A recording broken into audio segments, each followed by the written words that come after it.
नमस्कार. आजच्या या विशेष विश्लेषणात आपल्या सर्वांचं खूप खूप स्वागत आहे. आज आपण एका अशा विषयावर बोलणार आहोत जो अनेकांसाठी अत्यंत महत्त्वाचा आहे. OCD म्हणजेच ऑब्सेसिव्ह कंपल्सिव्ह डिसऑर्डर. आता हे ऐकून कदाचित थोडं आश्चर्य वाटेल, पण OCD खरंच खूप वेगाने आणि तेही कोणत्याही औषधांशिवाय पूर्णपणे बरा होऊ शकतो. हो, अगदी खरे आहे. OCDच्या या चक्रातून कायमची सुटका मिळवणं शक्य आहे, पण तरीही आपण पाहतो की बरेच लोक यात वर्षानुवर्षे अडकून पडतात. का बरं? याचं कारण म्हणजे नकळतपणे केल्या जाणाऱ्या 3 खूप सामान्य पण गंभीर मानसिक चुका. आणि आज आपण नेमकं हेच उलगडून बघणार आहोत की या चुका कोणत्या आहेत. आता साहजिकच एक प्रश्न पडतो, जर OCD इतक्या लवकर बरा होऊ शकतो तर मग प्रत्यक्षात लोकांना यातून बाहेर पडायला इतका वेळ का लागतो? याचं मुख्य कारण म्हणजे OCD असणाऱ्या व्यक्ती बऱ्याचदा एका सायकोलॉजिकल लूपमध्ये म्हणजेच मानसिक चक्रव्यूहात अडकलेल्या असतात. आणि गंमत म्हणजे त्यांच्या रोजच्या विचार करण्याच्या पद्धतीतच काही गफलती होत आहेत हे त्यांच्या लक्षातच येत नाही.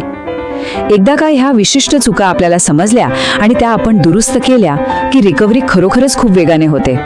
बरं, तर आता आपण थेट मुख्य मुद्द्याकडे वळूया. OCDवर मात करण्याच्या प्रवासात 3 सर्वात मोठे अडथळे येतात. पहिली चूक म्हणजे मनाच्या खोट्या डेटावर विश्वास ठेवणं. दुसरी चूक कृतीतून म्हणजेच ॲक्शनमधून आराम शोधणं. आणि तिसरी चूक OCDलाच आयुष्याचं एकमेव मूल्य किंवा फोकस मानणं. चला तर मग यावर सविस्तर चर्चा करूया. सुरुवात करूया आपल्या पहिल्या आणि अत्यंत महत्त्वाच्या चुकीपासून, मनाच्या खोट्या डेटावर किंवा ज्याला आपण फेक डेटा म्हणू शकतो त्यावर आंधळेपणाने विश्वास ठेवणं. आता असं का होतं हे समजून घेणं खूप रंजक आहे. OCDमध्ये होतं काय की मनाने तयार केलेल्या भीतीदायक विचारांवर आणि शक्यतांवर आपण लगेच विश्वास ठेवतो.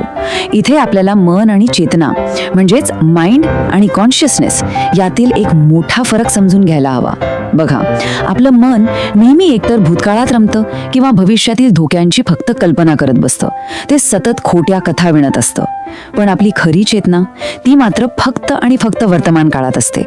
ती पूर्णपणे शांत आणि वास्तवाशी जोडलेली असते. जेव्हा आपण हे वास्तव सोडून मनाच्या भविष्यातील काल्पनिक धोक्यांवर विश्वास ठेवू लागतो ना, तेव्हाच आपण OCDच्या जाळ्यात खोलवर अडकतो. आणि नेमकी इथूनच डिस्टॉर्टेड थिंकिंग म्हणजेच विकृत विचार प्रक्रियेची सुरुवात होते. हे एक असं अनहेल्दी पॅटर्न आहे जिथे आपलं मन नको तिथे गोष्टी जोडतं, मॅजिकल थिंकिंग करतं, छोट्या गोष्टीचा बाऊ करतं किंवा विनाकारण भविष्यात काय वाईट घडेल याचे अंदाज बांधायला लागतं. हे सगळे विचार आपोआप येतात कारण ते मनातील जुन्या साठवलेल्या डेटावर आधारित असतात. म्हणूनच अशा विचारांवर डोळे झाकून विश्वास ठेवण्याऐवजी त्यांना थेट आव्हान देणं, त्यांना प्रश्न विचारणं अत्यंत गरजेचं आहे. इथे एक अत्यंत शक्तिशाली आणि सोपा मंत्र नेहमी लक्षात ठेवायचा.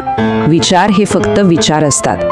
OCDमध्ये अचानक एखादा भयानक विचार मनात आला याचा अर्थ असा अजिबात नाही की त्यावर काहीतरी कृती केलीच पाहिजे. विचार हे केवळ अंदाज आहेत, ते काही अंतिम सत्य नसतात. आणि सर्वात महत्त्वाची गोष्ट म्हणजे त्यांच्यात आपल्याला बांधून ठेवण्याची कोणतीही ताकद नसते. ती ताकद खरं तर आपणच त्यांना देत असतो. आता विचार करा, जेव्हा आपण त्या भयानक विचारावर काहीतरी कृती करतो तेव्हा नक्की काय होतं?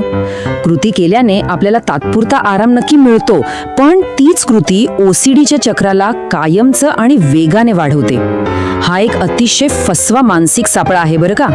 जेव्हा चिंता दूर करण्यासाठी एखादी कृती केली जाते, जसं की सतत हात धुणं किंवा पुन्हा पुन्हा कुलूप तपासणं, तेव्हा आपल्या मनाला असा सिग्नल जातो की अरेच्छा, तो धोका खरंच खरा होता.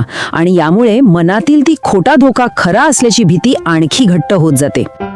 आता वळूया आपल्या दुसऱ्या भागाकडे. रिकव्हरीला उशीर करणारी दुसरी मोठी चूक म्हणजे कृतीतून किंवा कंपल्शन्समधून आराम शोधणे. यामागे खरोखरच मनोरंजक आणि आश्चर्यकारक गोष्ट दडलेली आहे. आपल्या सबकॉन्शियस माइंडला म्हणजेच अंतर्मनाला सजीव कल्पना आणि प्रत्यक्ष वास्तव यातील फरकच समजत नाही. जेव्हा एखादा भयानक विचार आपल्या मनात येतो तेव्हा आपलं शरीर लगेच शारीरिक प्रतिक्रिया देऊ लागतं, जणू काही तो धोका खरोखरच आपल्यासमोर उभा आहे. एखादा दिवा स्वप्नासारखं मन खोट्या कथा रंगवतं आणि आपलं अंतर्मन त्या कल्पनेला अगदी खरं मानून शरीरात भीती आणि धडधड निर्माण करतं. मग अशा वेळी या शारीरिक अस्वस्थतेचा सामना कसा करायचा? ओसीडीच्या कृती किंवा कंपल्शन करण्याऐवजी आपल्याला शरीरातील ही अस्वस्थता दूर करण्यासाठी काही निरोगी हेल्दी मार्गांचा अवलंब करावा लागेल, जसे की 4-7-8 breathing, tapping technique, progressive muscle relaxation, Vipassana किंवा गाइडेड मेडिटेशन. हे नेहमी लक्षात ठेवा की त्या अस्वस्थ करणाऱ्या शारीरिक भावना अजिबात प्राणघातक नसतात. त्यामुळे कंपल्शन्स न करता या साध्या तंत्रांचा वापर करून त्या भावनांना शांत करणं जास्त महत्त्वाचं आहे. आणि हेच आपल्याला आपल्या तिसऱ्या आणि शेवटच्या अडथळ्याकडे घेऊन जातं. तिसरी मोठी चूक म्हणजे ओसीडी हेच जीवनाचं एकमेव मूल्य मानणे. इथे आपल्याला ओसीडी व्हॅल्यू सिस्टम आणि हेल्दी व्हॅल्यू सिस्टम यांच्यातला मूळ फरक समजून घ्यायला हवा. होतं काय, ओसीडीच्या लूपमध्ये अडकलेलं असताना फक्त ओसीडीचे विचारच सर्वात महत्त्वाचे बनतात. माणसाची संपूर्ण ऊर्जा तिथेच खर्च होते. पण रिकव्हरीसाठी आपलं लक्ष आणि ऊर्जा जाणीवपूर्वक तिथून हटवून एका निरोगी मूल्य प्रणालीकडे वळवावी लागते. अशी प्रणाली जिथे आपला मौल्यवान वेळ आरोग्य, कुटुंब आणि स्वतःच्या करिअरच्या प्रगतीवर गुंतवला जातो. या संदर्भात एक अतिशय सुंदर आणि मार्मिक रूपक आहे. कल्पनाशक्ती ही अगदी एका चाकूसारखी असते.